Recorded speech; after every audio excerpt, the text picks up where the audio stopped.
आज जिस अलीगढ़ में प्रधानमंत्री नरेंद्र मोदी ने यह सभा की, एक तरह से मैं कह सकता हूं दोस्तों कि इन्होंने अपनी चुनावी सभा की शुरुआत कर दी है। चुनावी शंखनाद कर दिया है बीजेपी ने, प्रधानमंत्री ने कर दिया है। मैं सवाल पूछना चाहता हूं कि इस अलीगढ़ से 112 किलोमीटर दूर है फिरोजाबाद। 112 किलोमीटर दूर है। वहां फिरोजाबाद में दर्जनों बच्चे, शायद 100 के आंकड़े को पार कर चुके हैं, उन बच्चों की तादाद जो अब तक डेंगू से मर चुके हैं। बेबसी की ढेरों दास्तानें सामने उभर कर आ रही हैं, जहां मां बाप अपने बच्चों की लाशें, अधमरे उनके जो जिस्म को हाथ में उठाकर दौड़े फिर रहे हैं। प्रधानमंत्री ने अपने भाषण में उसका जिक्र तक नहीं किया। वो लगातार योगी मुख्यमंत्री आदित्यनाथ की पीठ थपथपा रहे थे। फिरोजाबाद में उन बच्चों का जिक्र तक नहीं हुआ। मैं आपको दिखलाना चाहता हूं किस तरह के नारे लगाए गए। पहले यह देखिए। प्रधानमंत्री, मैं आपको बताना चाहता हूं कि फिरोजाबाद में क्या हालत है इस वक्त वहां लोगों की।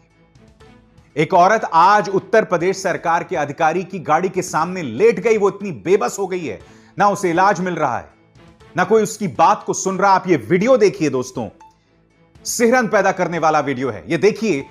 मैं उम्मीद करता हूं कि यह वीडियो आईना है प्रधानमंत्री नरेंद्र मोदी और मुख्यमंत्री आदित्यनाथ के लिए, जो कि मानते ही नहीं कि उत्तर प्रदेश में ऐसी कोई समस्या है। देखिए।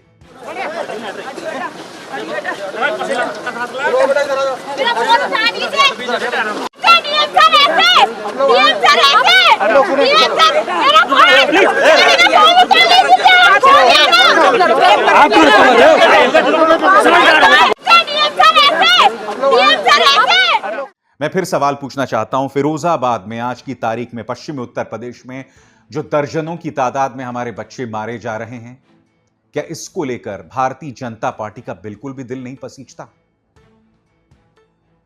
मुख्यमंत्री आदित्यनाथ बात करते हैं अब्बाजान की। 2017 से पहले राशन सिर्फ उन लोगों को मिलता था जो अब्बाजान अब्बाजान करते हैं।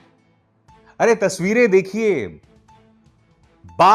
एक बाप अपने बच्चे के जिस्म को हाथ में लेकर, उसके शरीर को हाथ में लेकर दौड़ रहा है। बदहवासी का यह आलम है, इस कदर वो बदहवास हैं। मैं ये समझना चाहता हूं कि क्या आपने इस अब्बाजान का दर्द समझा है, या आप दर्द तभी समझेंगे जब उसमें हिंदू मुस्लिम सियासत का तड़का हो। यह सवाल उठना बहुत लाजमी है। आप इस मुद्दे से अपना मुंह नहीं मोड़ सकते हैं। मैं आपको बतलाना चाहता हूं दोस्तों कि अखिलेश यादव ने भी आज शंखनाद किया है, करारा हमला बोला है भारतीय जनता पार्टी पर। अखिलेश यादव के तेवर साफ हैं। अखिलेश यादव ने कहा कि इस बीजेपी सरकार का जाना तय है। क्या कहा अखिलेश यादव ने, आप खुद सुनिए। भारतीय जनता पार्टी की सरकार का जाना तय है और इसीलिए सरकार के मुखिया की भाषा बदल गई है।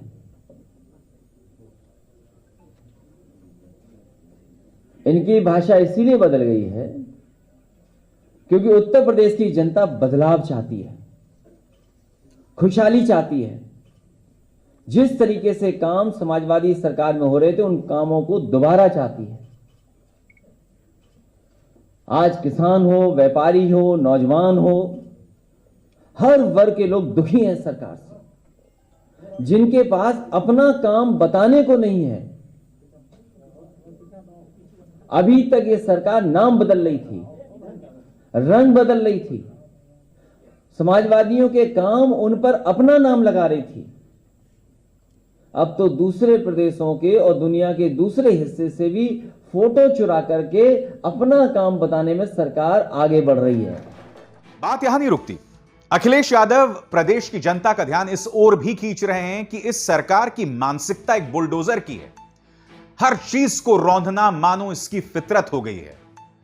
जिस चीज से आप इत्तेफाक ना रखें उसको रौंद दें।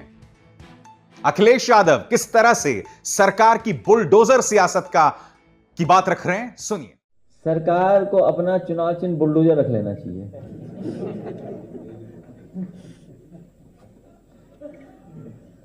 ये सबसे बड़ी उपलब्धि सरकार की है कि इनका पास बुलडोजर है। दोस्तों, आपको समझना पड़ेगा कि प्रधानमंत्री नरेंद्र मोदी ने अलीगढ़ से अपना शंखनाद क्यों शुरू किया, क्योंकि किसानों ने इनका खेल खराब कर दिया है।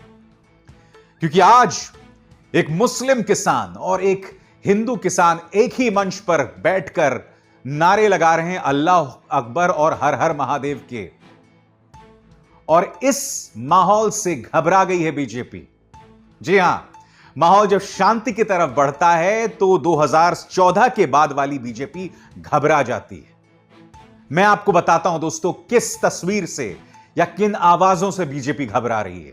देखिए, एक हिंदू किसान और एक मुस्लिम किसान साथ मिलकर नारे लगा रहा है अल्लाह अकबर और हर हर महादेव के। देखिए, ये झुंडे जो हर महादेव वाले हैं भाग जाने से हर हर महादेव अल्लाह अकबर। अगर भाजपा वालों से पूछ लो कहां जाके तो तुमने हमने ले लिए। पहले भी नारे लगते थे जब टिकैत साहब थे, अल्लाहू अकबर अल्लाहू अकबर, ये नारे लगते थे। हर हर महादेव और अल्लाहू अकबर के नारे इसी धरती से लगते थे। ये नारे हमेशा लगते रहेंगे, ये नारे हमेशा लगते रहेंगे। दंगा यहां पे नहीं होगा। ये तोड़ने का काम करेंगे, हम जोड़ने का काम करेंगे। किसी गलत फहमी में मत रहना। ये किसान उन्हें छोड़ने नहीं वाला है। इनको यही लग रहा था कि किसान वो शख्स है जो सिर्फ मजदूरों की तरह खेतों में काम करता है। आज वो तुम्हें राजनीति का पाठ भी पढ़ाएगा। जी हां, तुमने उस किसान को, उसके नेताओं को भद्दी भद्दी गालियां दी थी। वो सिंघू बॉर्डर पहुंचा भी नहीं था। पंजाब, हरियाणा, पश्चिमी उत्तर प्रदेश से वो बॉर्डर्स का रुख कर रहा था, पैदल चल के जा रहा था, और तुमने उन्हें खालिस्तानी, आतंकवादी और न जाने किन शब्दों से नवाजा।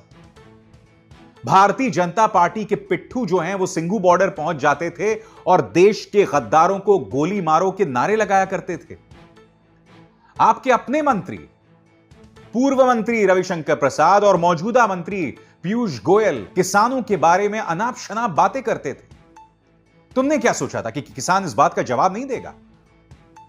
उसने साल 2021 के सत्याग्रह का मुजाहिरा किया है, उसका प्रदर्शन किया है। वो हिंसा का इस्तेमाल नहीं कर रहा है। उसके भीड़ जब गोदी मीडिया के बिकाऊ पालतू पत्रकार जाते हैं उसके बीच में, तो वो उसका आईना दिखाता है। हिंसा का इस्तेमाल नहीं करता है दोस्तों, क्योंकि वो किसान समझ चुका है, विपक्ष का एक बहुत बड़ा तबका समझ चुका है कि इस सरकार की संजीवनी है ये पालतू मीडिया, क्योंकि प्रचार इसी पालतू मीडिया के जरिए किया जाता है। वो कहानी सुनी होगी ना आपने कि राक्षस की जान तोते में थी। किसान समझ चुका है कि ये पालतू मीडिया दरअसल तोता है। ये पालतू मीडिया भाजपा का गुल्लू भी है, कालू भी है और मिट्ठू मियां भी है, यानी कि तोता भी है। क्योंकि अगर ये प्रचार खत्म हो जाए, अगर प्रचार के इस माध्यम की विश्वसनीयता खत्म हो जाए, क्रेडिबिलिटी खत्म हो जाए दोस्तों, तो भाजपा जो है वहीं पर बिखरने लगेगी। क्या लगता है आपको? यहाँ यूनिवर्सिटी का उद्घाटन किया जा रहा है और ये नहीं देखा जा रहा है कि कितने बच्चे तड़प तड़प के मर जा रहे हैं, क्योंकि हमारी स्वास्थ्य व्यवस्था इतनी बेकार है, उन्हें समय पर इलाज नहीं मिल पा रहा है। और यहाँ हमारे देश को चलाने वाली सरकार, हमारे देश को चलाने वाला प्रधानमंत्री जा जाकर यूनिवर्सिटीज के उद्घाटन कर रहे हैं। आपकी क्या राय इन मुद्दों पर? हमें अपनी राय कमेंट बॉक्स में जरूर बताएं। धन्यवाद।